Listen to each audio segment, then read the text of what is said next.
अब next scene में हम एमरी को अपने कैफे में आता हुआ देखते हैं और जहाँ पर हम देखते हैं कि शीरीन वहाँ पे काम करती है। अब तो शीरीन बोलती है कि गुड मॉर्निंग मिस्टर एमरे।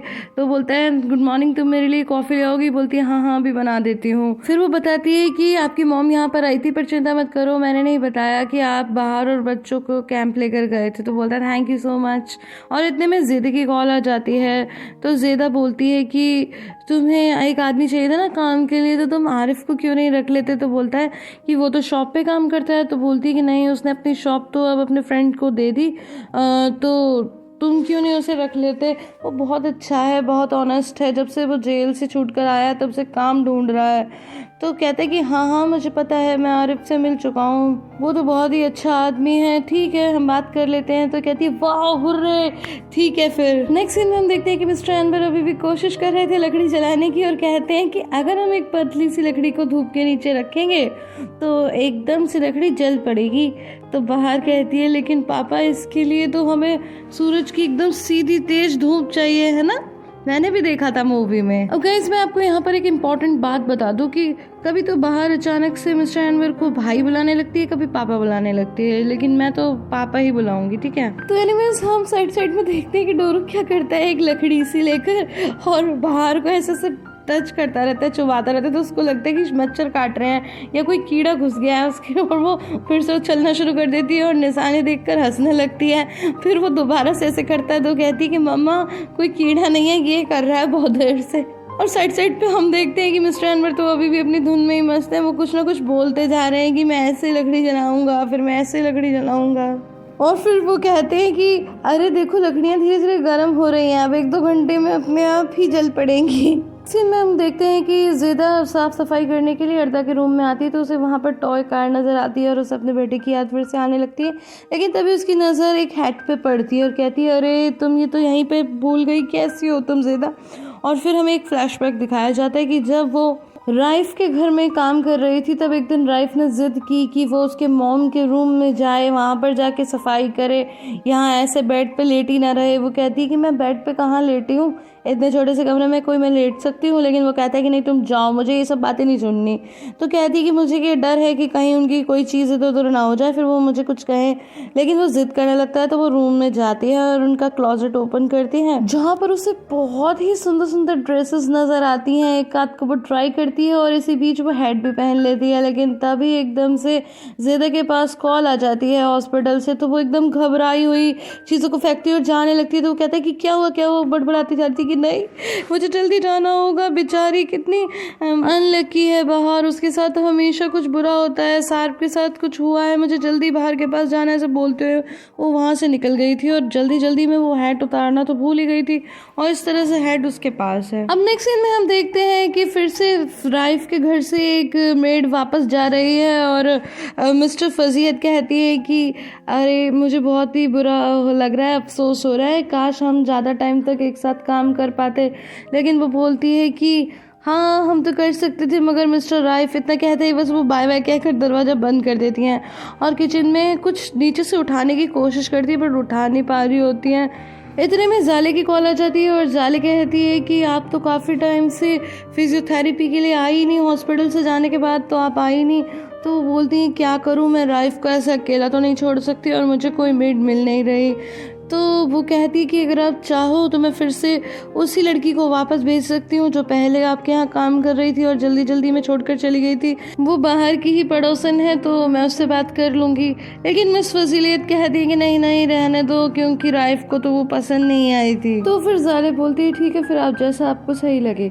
अब की बार मिसेस फजीलियत सच में नीचे झुकती हैं पूरी ताकत लगाकर वो बर्तन उठाने के लिए, लेकिन गाइस उनकी कमर अकड़ जाती है, वो वापस उठ ही नहीं पा रही होती। वहीं दूसरी तरफ हम देखते हैं कि फाइनली बाहर कोशिश करती है, जगह बनाती है लकड़ियों के बीच में ताकि किसी तरह उन्हें जलाया जा सके।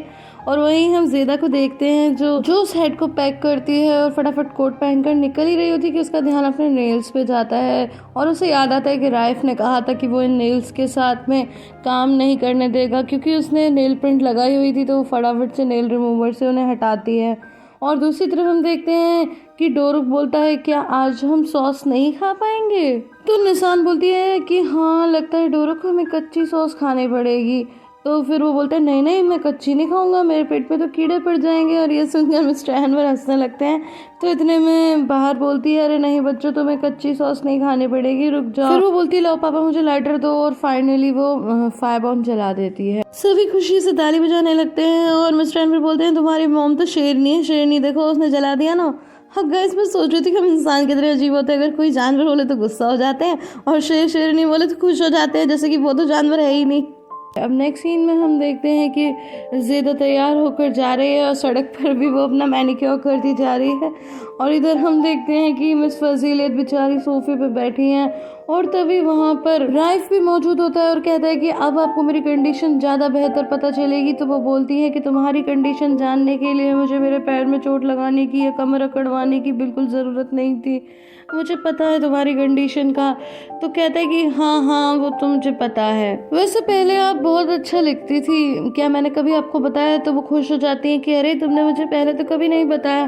तो कहता है हाँ लेकिन अब आप अपना टैलेंट पूरी तरह खो चुकी हैं, आपने शायद इसीलिए लिखना छोड़ दिया होगा कि मैं अब अपने बेचारे इस बेटे का ख्याल रखूंगी, पर सच तो यह है कि आप अपनी कमी को इस तरह मेरी सेवा के पीछे छुपाना चाहती हैं। गाइस यहाँ पर बात यह है कि जो कुछ भी ड्राइव के साथ हुआ उसके बाद वो बहुत ही ज़्यादा फ्रस्ट्रेटेड है और सारा दिन यहाँ पे बैठा रहता है और उसके पास कोई है भी नहीं अपनी लाइफ में सिवाय अपने मॉम के, इसलिए सारी फ्रस्ट्रेशन उन पर ही निकालता रहता है और उनको कुछ ना कुछ बोलता रहता है। इतने में कोई डोरबेल रिंग करता है तो राइफ बोलता है रहने दीजिए मैं खोलता हूँ जाकर।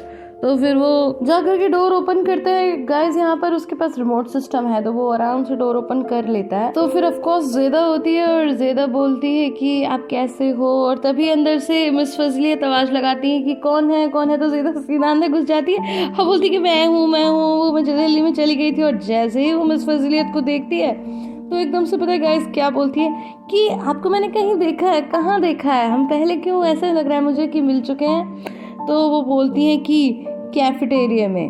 कैफेटेरिया में? तो बोलती है हाँ हॉस्पिटल के कैफेटेरिया में मिले थे, याद है तुम्हें? बोलती है हाँ हाँ हाँ हाँ वो चाय बनाई थी मैंने। बोलती है हाँ चाय। जिस पर राइफ बोलता है कि आप दोनों एक दूसरे के फ्रेंड हो। तो मिस फजलियत बोलती है कि हम पहले मिल चुके हैं लेकिन वो कोई अच्छा अनुभव नहीं था। तो ज़ेदा बोलती है वो तो हॉस्पिटल था, वहाँ पर तो सभी लोग परेशान होते हैं, चिड़चिड़ाते रहते हैं, इसीलिए कुछ भी बोलते रहते हैं और देखो मैं तो सब कुछ भूल भी गई। अच्छा तो फिर मिस फजलियत बोलती है तुम यहाँ कैसे आई? तो वो बोलती है हाँ एक्चुअली आपका ये कुछ सामान मेरे पास रह गया था ना तो फिर मैं यही लौटाने आई थी। एनीवेज फिर आपने बाद में क्या किया, क्या आपने किसी और को रख लिया काम पर? तो गाइस यहाँ पर क्या होता है कि मिस फजीहत और राइफ दोनों एक साथ बोलते हैं। मिस फजीहत कहती है कि हाँ रख लिया और इधर से राइफ कहता है कि नहीं हम देख रहे हैं। तो वो बोलती है मतलब देख रहे हैं रख लिया है? तो राइफ बोलता है कि नहीं नहीं हम तो ढूंढ ही रहे हैं किसी को, इनफैक्ट हमें तो बहुत अर्जेंट ज़रूरत है, अगर तुम इंटरेस्टेड हो तो बोलती है हाँ हाँ ऑफ कोर्स मैं क्यों नहीं इंटरेस्टेड होंगी, मैं तो बिल्कुल इंटरेस्टेड हूँ। मिस फजलियत बोलती है कि बेटा तुम्हें नहीं लगता कि पहले हमें आपस में डिस्कस कर लेना चाहिए और फिर हम ज़ेदा को इन्फॉर्म करें? तो वो बोलता है कि नहीं नहीं इसकी बिल्कुल ज़रूरत नहीं है, मैंने कहा ना। जिस पर मिस फजलियत कहती हैं कि ठीक है बेटा अगर तुम कह रहे हो तो ठीक है ज़ेदा तुम यहाँ पे काम कर सकती हो। अब ये सुनकर ज़ेदा एकदम एक्साइटेड हो जाती है, थोड़ी थोड़ी मिस फजलियत के पास आती है, एकदम उनके ऊपर चढ़ जाती है, बोलते थैंक यू उनके हाथ पे किस करने लगती है, जिससे मिस फजलियत परेशान हो जाती है। अरे हाँ तो बोलती क्या हुआ मैंने चोट लगा दी? बोलती नहीं नहीं मुझे ये सब पसंद नहीं है, प्लीज़ हटो दूर हटो। तो उसके बाद में बोलती है अरे वो मैंने एक्साइटमेंट में ऐसा कर दिया। तो इतने में राइफ बोलता है कि ठीक है फिर तुम कब से आ रहे हो, हमें बहुत अर्जेंट ज़रूरत है, देखो मिस फजीहत के तो बैक भी अकड़ गई है। तो बोलती है हाँ मैं अभी काम शुरू कर देती हूँ, बेचारी ओल्ड लेडी को क्यों परेशान करना। तो मिस फजीहत बोलती है मिस फजीहत। तो बोलती है क्या? तो बोलती है कि मुझे ज़्यादा अच्छा लगेगा अगर तुम मुझे मिस फजीहत बुलाओ। तो ज़ेदा कहती है ठीक है मैं आपको आंट फजीलत बुलाऊंगी। और फिर वो कहती है चलो मैं सामान अंदर रखे आती हूँ, लेकिन इतने में मिस फजीलत उसे टोकते हुए कहती है कि आखिर इसमें है क्या ऐसा। तो फिर वो बेचारे डरते हुए हैट निकाल के दिखाती है, कहती कि बस यही रह गई थी, चलो मैं जल्दी से रखे आती हूँ, जल्दी से अंदर चल जाती है। तो उसके बाद मिस फजीलत राइफ से पूछती है कि ये बताओ कि इसके पास क्या कर रही है हैट। तो वो बस कंधे उचका देता है कि मुझे नहीं पता, और फिर मुड़कर थोड़ा टॉन्ट में हंसते हुए वहां से चला जाता है। एंड गाइस, अभी तक तो आप समझ गए होंगे कि आखिर क्यों राइफ ने काम पर रख लिया ज़ेदा को। अब अगर नहीं समझे तो आने वाले एपिसोड्स में तो आप समझ ही जाएंगे, वरना मैं खुद एक्सप्लेन कर दूंगी। और अगर समझ गए हैं तो मुझे कमेंट सेक्शन में बताइए कि आखिर जो राइफ किसी को भी रखने के लिए तैयार नहीं होता था, अचानक से वो ज़ेदा के लिए तैयार क्यों हो गया। हालांकि हमने ये भी देखा कि वो ज़ेदा को भी कुछ खास पसंद तो नहीं करता। गाइस, आई होप आपको ये वीडियो पसंद आई होगी। अगर पसंद आई है तो इसे लाइक, शेयर एंड कमेंट करना बिल्कुल भी ना भूलें। फिर मिलती हूँ अगले वीडियो में, तब तक के लिए bye bye and take care.